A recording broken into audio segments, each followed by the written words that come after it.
welcome to my channel, Thriving, Not Just Surviving. I'm your host, Jarlie Henry. This channel focuses on wellness, health, beauty, everything you need to keep looking and feeling your best as you get older. If you like the sound of that, please hit like and subscribe and the notification bell.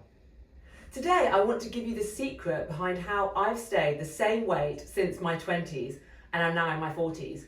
If you're somebody who struggles with staying in shape, particularly if you keep trying and you find your weight yo-yos up and down year after year, or perhaps you follow the same depressing yearly cycles of gaining weight, perhaps in winter or over Christmas, and then you spend months to lose a little, and then you gain a bit more again during the summer when you're on holiday and struggle to lose it again. Nobody wants to live like that. So I'm here to help you break that cycle permanently. This is a huge topic, so I'm going to have to split it into diet this week and then exercise next week in part 2. I'm a qualified personal trainer, and although I don't make a full-time income from personal training anymore, it is still a passion of mine, and I want to share my knowledge and my passion with you. Diet is a big part of getting in shape, obviously, in addition to training, so that's where my qualification comes from. But it is important to say I am not a qualified dietitian or a doctor. None of this advice is intended to treat any disease or health condition. If you have any health concerns, or if you need to follow a special diet due to a condition such as diabetes or high cholesterol or high blood pressure or anything of that nature, please consult your doctor and work with him or her or with a registered dietitian. So let's get into it.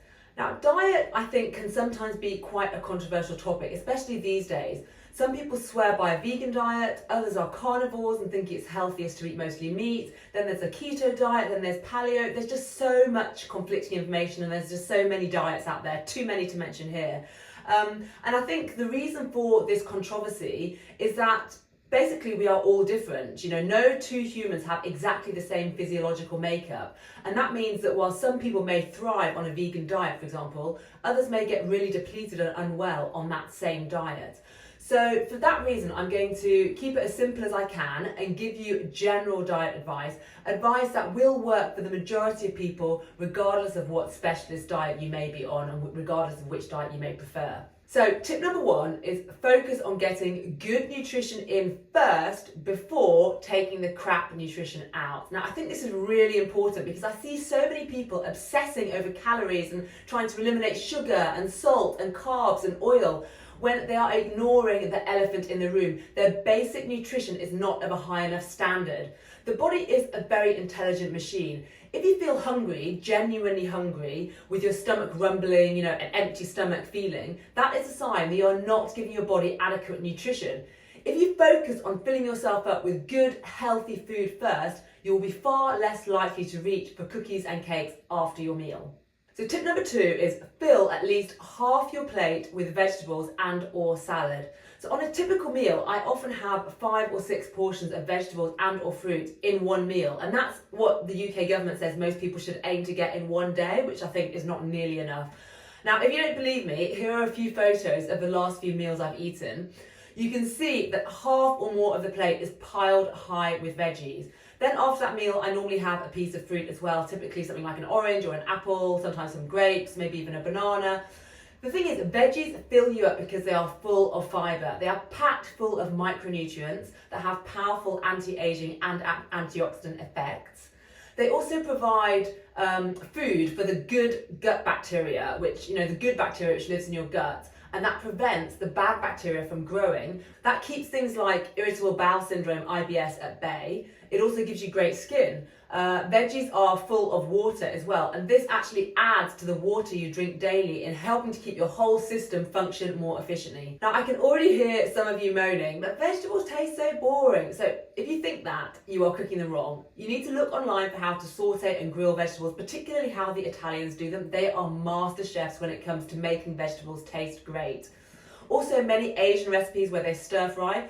But a word of warning here, don't saturate your salad and vegetables in unhealthy dressings and sauces. That is a calorie bomb and often contains unhealthy preservatives as well. And that brings me on to tip number 3. Cut down on sugar and beware hidden sugar. Now, I think most people are very well aware that they shouldn't be snacking on donuts and cake all day if they want to have a good figure. But they don't think about drinking calories, and I'm not just talking about soda. For example, a Starbucks Grand Cafe Latte with fat-free milk still contains 130 calories. So if you have 4 of them in a day, you basically consume the equivalent of an extra meal. Now imagine if you add sugar and don't have fat-free milk. It's even worse. Same thing goes for teas, bubble teas, juices, and don't even get me started on alcohol. That's the most sugary, calorie-laden drink you can consume. Obviously, you can't go the rest of your life without eating sugar, or if you do, you'll probably be quite miserable, and it's very unrealistic. At the very least, if you can limit your sugar intake to only consume it around meals, so if you must eat something sweet, do it after you've filled yourself up on good, healthy food first. And that goes back to a traditional diet where, we would have lunch and dinner and only have a dessert after lunch and dinner. Traditionally, that kept people much slimmer than what we are these days, where we're approaching an obesity epidemic pretty much worldwide in the Western world. This is also a good way to protect your teeth, and I got this directly from my dentist. Our teeth are able to handle the bad bacteria sugar causes 3 times a day, as long as we brush our teeth twice a day. It's when we start snacking on sugar in between meals that our teeth start to decay. And tooth decay is a major cause of aging, believe it or not. In fact, sugar itself is a major aging accelerator because it causes cellular inflammation. If you keep your sugar content down, you will look more youthful as well as looking slimmer and feeling healthier. Tip number 4, get your carbohydrates from a variety of high fibre sources. So I see a lot of people rotate between 4 simple white carbohydrates: white bread, white rice, potatoes, and white pasta.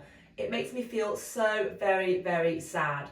Your gut desperately needs fibre. It protects against colon cancer. It also fills you up and provides better nutrition as it slows the absorption of nutrients as they pass through the gut. So it means you're going to be less hungry between meals if you have high fibre in your diet. Also, going back to the gut bacteria, which regular viewers of this channel will know I am obsessed with, these high fibre carbohydrates provide far better food for the positive gut bacteria, which you do want to encourage within your gut. So, get out and start exploring what carbohydrate options there are.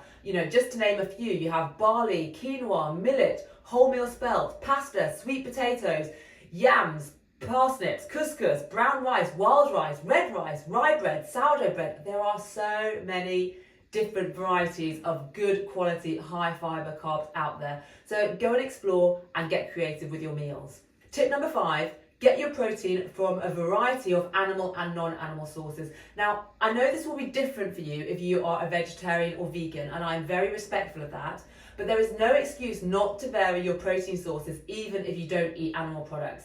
And if you do eat animal products, there is no excuse not to include delicious sources of plant-based protein within your diet. You have lentils, chickpeas, or garbanzo beans, I think they're called in the States. You have tofu, tempeh, seitan, mung beans, black beans, kidney beans. I could go on and on. Then even with animal products, some of the healthiest meats are also the most overlooked. Did you know that liver has the highest protein, the highest iron, the highest vitamin content, and the lowest fat of any meat? And it's also one of the cheapest. You can also get protein from vegetables. I encourage you to try cooking with stinging nettles. Yes, you heard that right. So obviously you need to make sure you can safely identify them, and then you simply blanch them in water and saute them with olive oil and garlic and a little salt. They are super delicious and they're a superfood. They're really high in iron, very high in protein and chlorophyll, and when you forage them, they are often organic too. So let me know in the comments if you want me to do a video specifically on stinging nettles, how to identify them, which parts to pick, and how to cook them. How much protein should you be eating? This is hard to answer as it depends on your body weight and also what protein you're eating. But to keep it simple, let's say if half your plate is veggies, then roughly a quarter should be protein and the other quarter should be carbs. That's so simple, right? Tip number 6, eat some form of probiotic every day. You knew it was coming, didn't you? I can't let us talk about diet go ahead without banging on about my gut microbiome. But really, it is so important. Your gut bacteria helps you digest and process your food so you don't get things like IBS. But it is so much more than that. Your gut bacteria manufactures 95% of your serotonin. This is a happiness neurotransmitter in your brain. I can promise you that if you get your gut microbiome healthier, you will feel happier and calmer, and you'll be less likely to comfort eat simply because your mood will be more stable. The best probiotic, in my opinion, is raw goat's milk kefir. It's easy to make, and I've made a video on it, which I'll link to below. You can also try other homemade types such as natto. Again, I've made a video on it, and I'll link to that video below.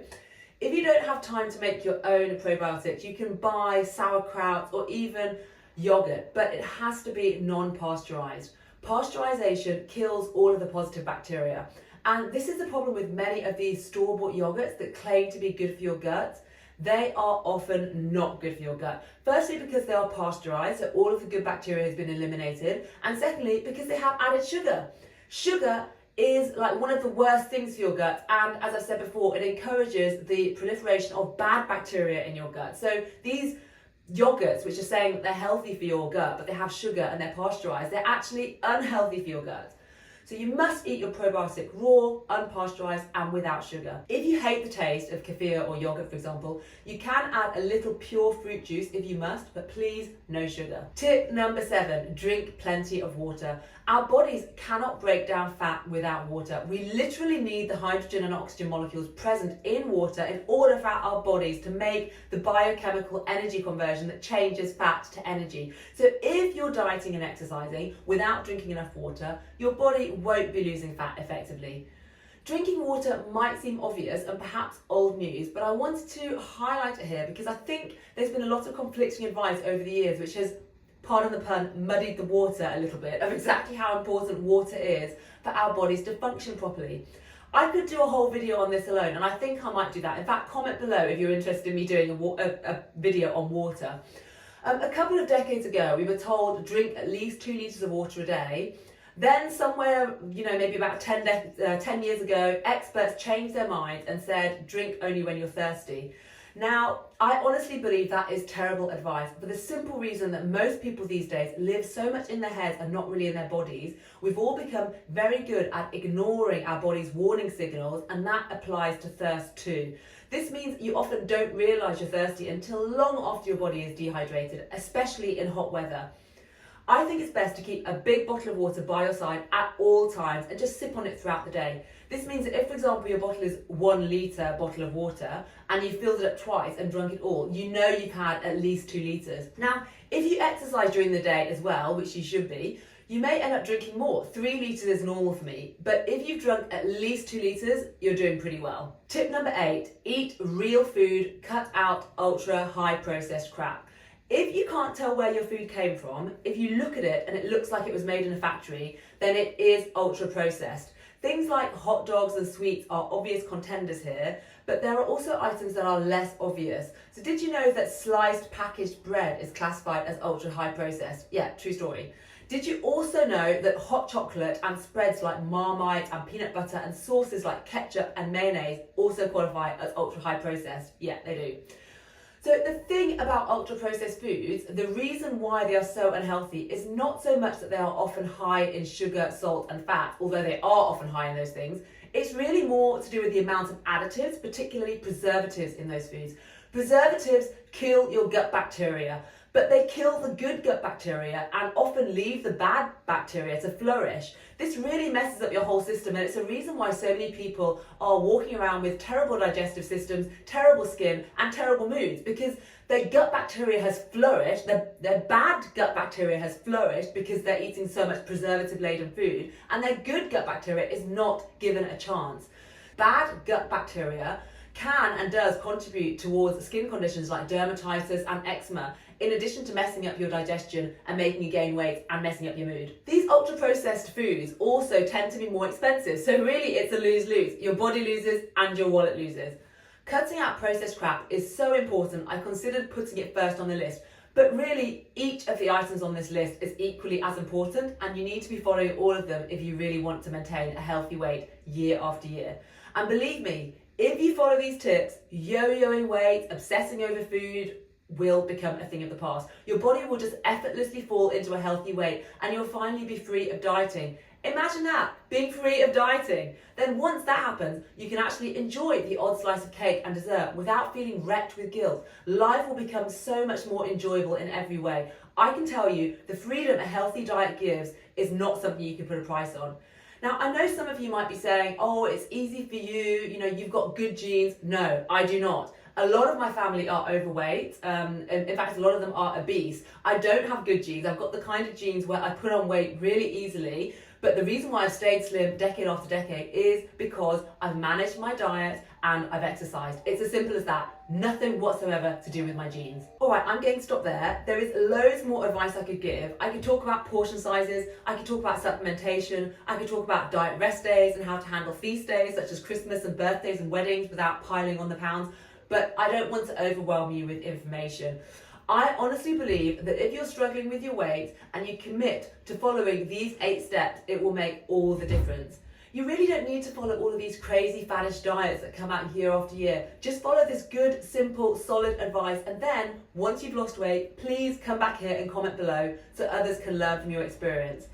And if you would like me to delve further into any of the sections I've covered above or any of the things I didn't have time for, please do comment below and let me know. So that's it for today. Make sure you hit the subscribe button and the notification bell so you don't miss out on part 2 of this topic, in which I'll focus on how to exercise to keep yourself in shape decade after decade, and especially how to modify those exercises as you get older to be safe and to keep your body healthy as you get older. Thank you so much for watching, and I'll see you next time. Bye.